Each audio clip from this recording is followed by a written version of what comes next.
Okay, let's keep it 100.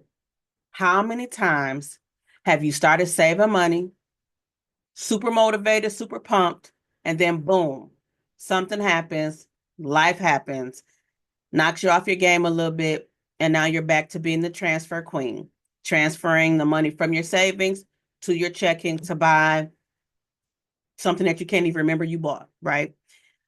It's not just you. I've been there too. Many of the women I've coached have been there. Staying motivated to save and budget is not easy.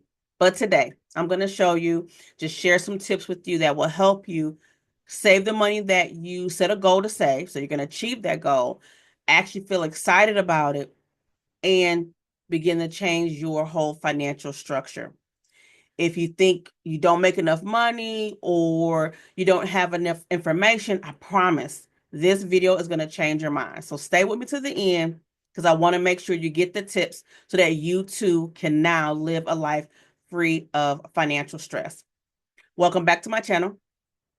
My name is Jamila Davis Williams. I'm a personal financial coach, and I am here to help you save, budget, pay off debt, and live a life free of stress. So, most people don't fail at saving because they don't have enough money or they don't make enough money. We normally fail because we don't have a plan. And if we do have a plan and we seem like we can't get it, it's not a good enough plan. It's not something that's going to drive us to stay motivated. Look, life happens, unexpected expenses come up, emergencies happen, and sometimes it can make it feel impossible to save. Like, let's just be real. But I've been there. I've learned what works, but it took me a while to get it. And a lot of it started with how I thought about money, saving it, and believing that it's possible and doable for me. I also had to create a system, a plan, and I had to make it fun. Because if it wasn't fun and I couldn't do anything, which took me a few years to finally get to that point, I just kept falling off the bandwagon. So we're going to talk about four mindset shifts that I had to have to help me, and it was going to help you, and it's helping my clients now save money. Again, in my description, I have been giving away the free savings tracker. It's save $1,000 in 90 days. You just have to share your email with me, and then you get a free download immediately. And I think I have it right here to show you what it looks like. So you get, if you want to do it in weeks, this is what the tracker, I think you can see that. Yep, it looks like that. You can save $1,000 in 12 weeks by saving $84 a week. And then you also get this one, which is $12 a day. If you save $12 a day, you're going to save $1,000. Actually, it's a little bit more in 90 days. So within 3 months, using those trackers, whichever one you decide to use, you can save $1,000. And then you're just going to rinse and repeat that, right? So super cute, super fun. Get your kids involved, but be sure to click the description.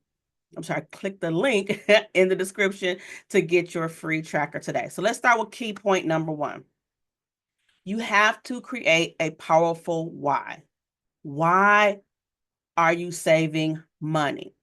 If you don't have a strong enough why, then you're going to find any reason to quit. So for instance, when I first started really on my journey to get my finances in order, I was going through a divorce. I had recently filed bankruptcy, and I had this great idea after all of that that I wanted to buy a house. However, I didn't have the money saved up. I didn't have any money saved up at that time to buy a house. But that was like my purpose. That was my why. And because I wanted to buy a house, not just because I wanted to be like everybody else, but because I was a single parent now, had this little boy, and what I didn't want for him was to, change neighborhoods. So he had to change friends, change school systems, get new friends because we had to keep moving because we were renting. And so I said, I'm going to buy a house. So no matter what, my son's going to grow up in a neighborhood. He's going to have friends that he's going to grow up and be lifetime friends with. and he's going to feel stable because he knows he has a home to come to. And so my first goal, I wanted to buy a house. I wanted to save for the down payment, the closing costs, whatever it was that I needed to save for. I wanted to buy a house. So that became my why. Your why could be as simple as you don't want to stress about bills anymore.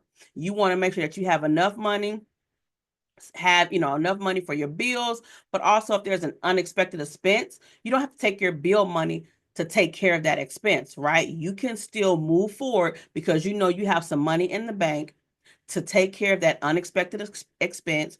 Or if you are downsized, laid off, you have money to get your family through because you decided to save. Those right there, those reasons, those are strong whys to keep you with savings and on this savings journey. So just say, for instance, I'm going to challenge you to just picture yourself. It's March.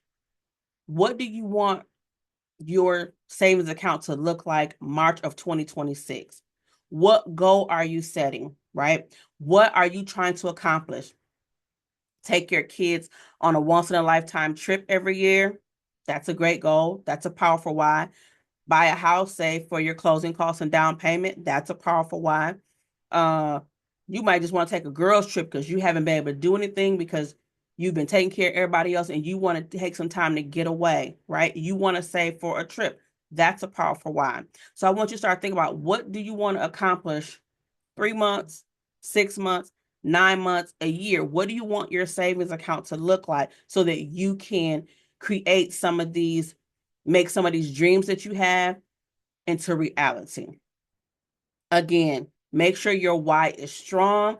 Make sure you're always intentional about that why, because that's what's going to keep you on this journey. And then I want you to write it down, right?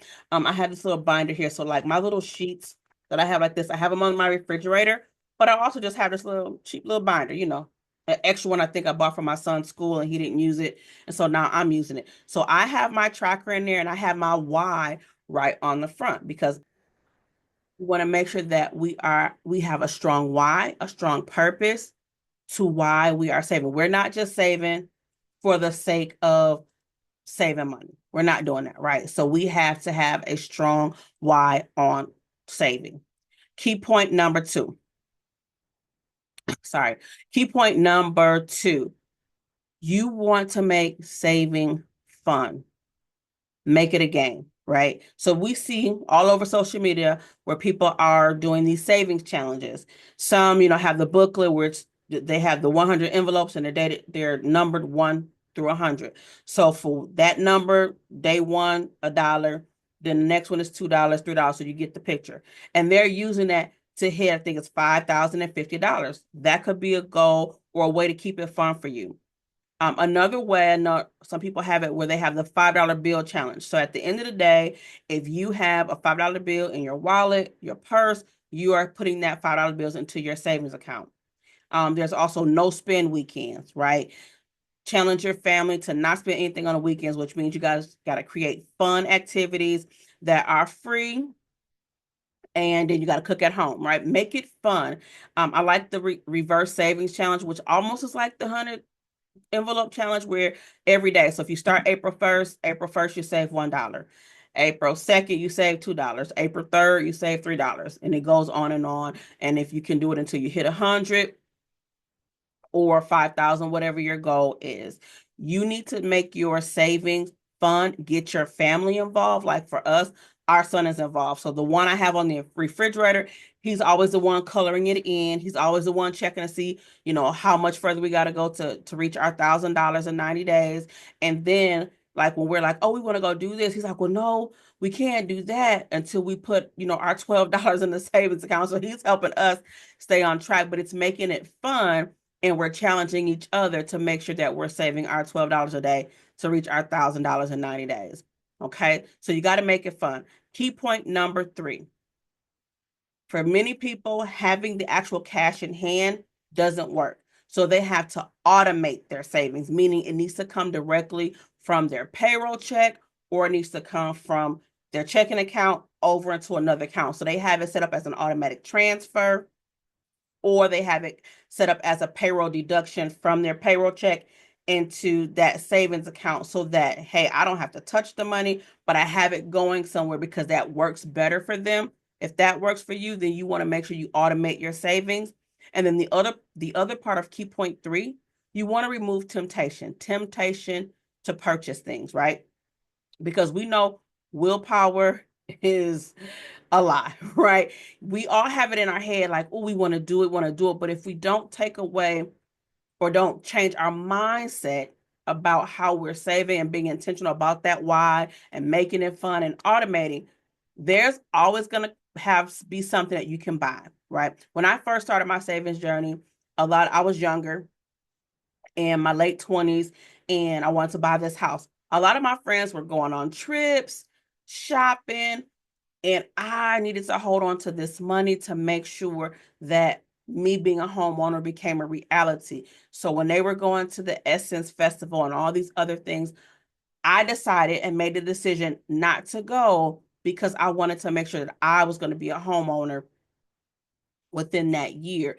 And so for you, you have to say, hey, I need to make some decisions to make spending harder.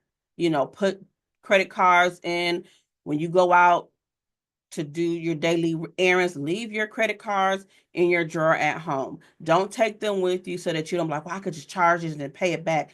No, you want to make spending as hard as possible. So delete your your payment information that you've saved in all your, apps that you have to go and purchase things.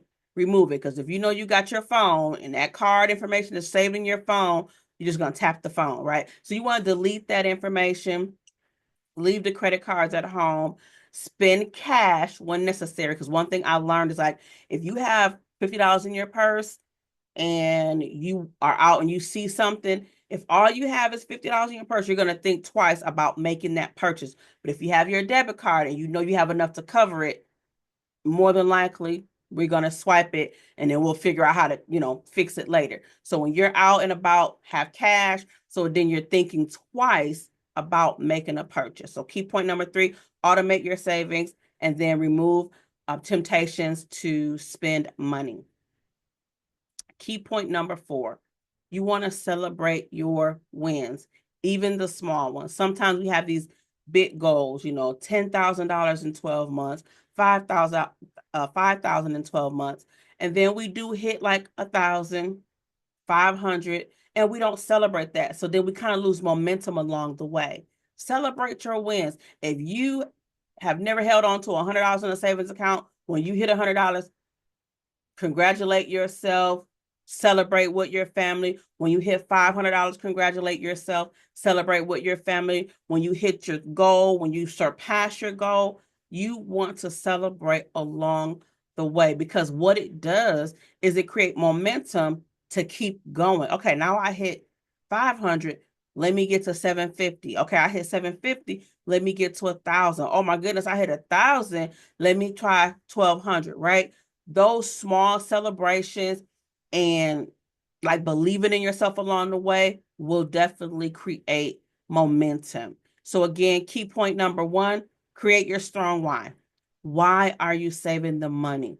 What does having $1,000, $5,000, $10,000 just sitting in your savings account, what is that going to do for your family? What is that going to do for your peace of mind? Key point number 2, make a game out of savings. Do a challenge. There's many of them. The $5 bill challenge, the no spend weekend challenge, if it's April 1st, you save $1, April 2nd, you save $2, all the way up until you reach your goal. Keep doing that, but make it fun. Get the family involved, get the kids involved, and make savings fun.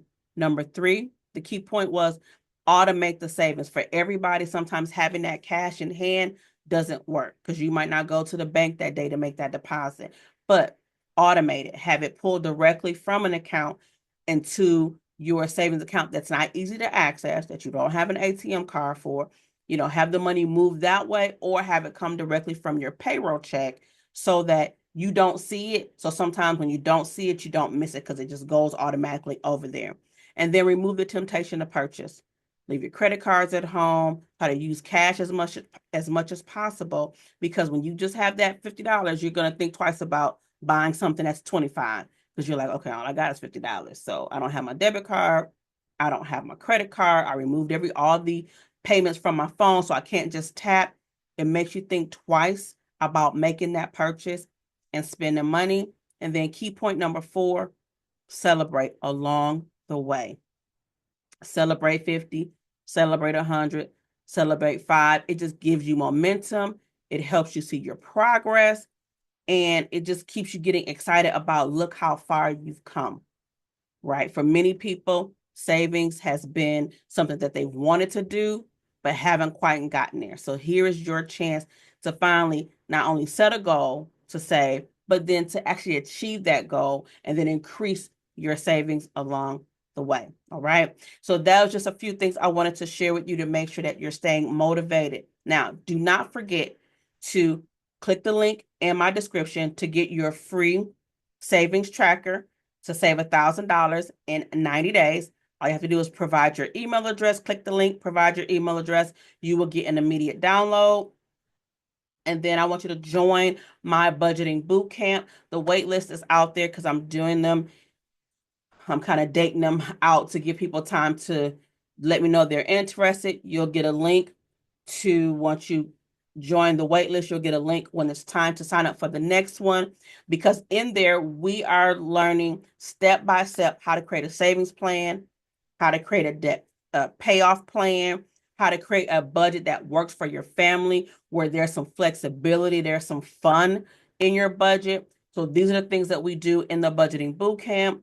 And then at the end, I just want you to drop a comment, below. Let me know how much you're saving this month, what your goal is for the 90 days or for the end of the year, so that we can all be praying and cheering on each other as we are attempting these goals. So I hope you like this video. If you do, be sure to give me a like, be sure to subscribe, and be sure to share with your family and friends. Turn on those notifications so that you can get more money saving and faith-filled financial tips. Again, my name is Jamila Davis Williams. Thank you so much for joining me, and have a great day. I'll see you soon.